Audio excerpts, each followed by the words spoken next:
We've finished our evaluations of 2023 performance. We've decided to part ways with you.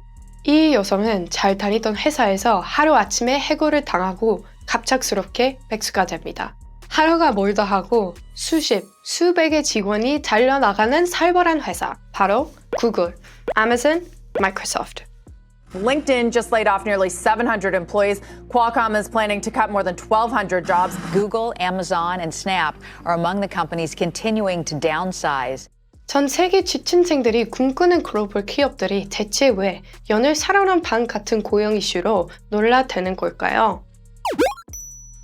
The layoffs in technology just keep coming. The latest, Google cutting hundreds of jobs in its engineering, product, and hardware divisions. So this is the latest round of layoffs we are hearing about in tech today. It's two fintech companies, Block and PayPal. Microsoft cutting almost 2,000 jobs at Activision Blizzard. 이 회사들에겐 공통점이 있는데 바로 2010년대에 급성장한 IT 기업이라는 점입니다. Google's number one again this year. It was number one last year and the year before. And Google has everything, free food everywhere, Wi-Fi enabled free shuttle. They have horseshoe pits, volleyball courts, street hockey, pools. 말 그대로 회사 같지 않은 회사였어요. 회사에 놀러 온 건가 싶을 만큼 출근 재밌어 보이는 꿈의 직장. 전 세계 직장인들의 선망 그 자체였죠. People were interested in the tech industry just because the high pay, prestige. I think just seeing it as different, right? You have all these traditional companies, and then you have all these companies that are just doing things different. And they look like kind of the future of work. People thought it was going to be like a huge shift towards these fun environments and flexible environments and places where they put employees first. I think for a long time, working for a major tech company like Google or Meta, Microsoft, was really seen as a badge of honor because these were companies that were growing tremendously. And through most of the lifetime, for many of our current students right now and our recent graduates, all they saw their entire childhood was growth. 그런데 끝없는 꽃길만 있는 것 같던 IT 건물들이 지금은 어쩌다 직원들의 단두대가 된 걸까요? Silicon Valley 2019. These three major tech companies' revenues were growing steadily as everything moved online. And their number of employees was also growing.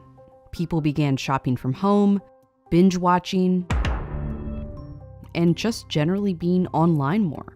Not only did the revenues of many of these tech companies skyrocket, but so did their headcount. Amazon added the most number of employees during this golden period, peaking at 1.6 million employees in 2021. 하지만 2022년 사람들의 일상이 들어오기 시작하면서 거품이 가라앉았고 기업들은 사이즈를 줄일 필요성을 느꼈죠. By 2022, consumer habits had changed in a big way. People were no longer stuck inside. 그런데 재미있는 거, 직원에 대한 기업의 태도가 변화하기 시작한 이 절묘한 타이밍에 기업에 대한 구성원들의 인식도 달라지기 시작했다는 거예요. Like working overtime? No thanks. Late night emails? Ignore those. 성망의 대상에 있던 구매 기업도 결국 일반 회사라는 걸 깨닫기 시작한 거죠.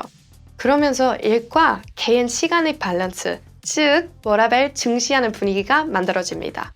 I think we just have to be a little bit more careful and a little bit more guarded about keeping our options open and not feeling the need to be extremely loyal and dedicated to one company. If I pay people more, would they be happier? If that were true, then investment banks and private equity firms, law firms would be the happiest places in the world to work. They notoriously aren't viewed that way. 일부에서는 이런 변화가 특정 세대의 특징이 아니냐는 의견을 나오기도 해요. 워라밸을 중시하는 움직임이 평균적으로 젠지 직원들에게서 자주 목격됐기 때문이죠. We're seeing from Gen Zers especially that they're really focused on ensuring that they have that work-life balance. And we see this across millennials as well. I wasn't answering emails or texts or Slack messages, DMs after the work day, so weekends were free. They were mine. 반면 다른 목소리를 내는 사람들도 있죠. 특정 세대라서 그런 게 아니라 해당 구성원들이 특정 나이대에 접어들기 때문에 겪는 자연스러운 고민이라고 말이에요. I think a lot of people think of job hopping as being generational, but it's actually more driven by age than generation.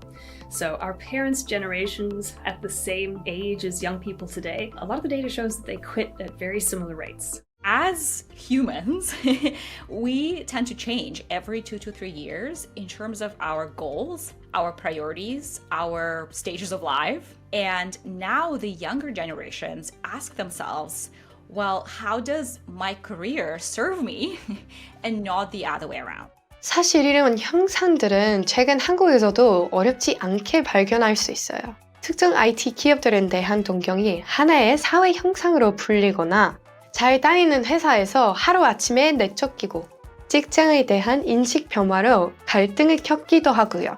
극쪽에 상관없이 더 나은 삶을 위한 깜깜한 마음을 모인 형상 같네요. 여러분들의 생각은 어떤가요? 영어를 쉽고 재밌게 익히는 가장 가벼운 선택, 트렌디. 다음에도 흥미로운 문화 이슈 이야기로 돌아올게요. 안녕!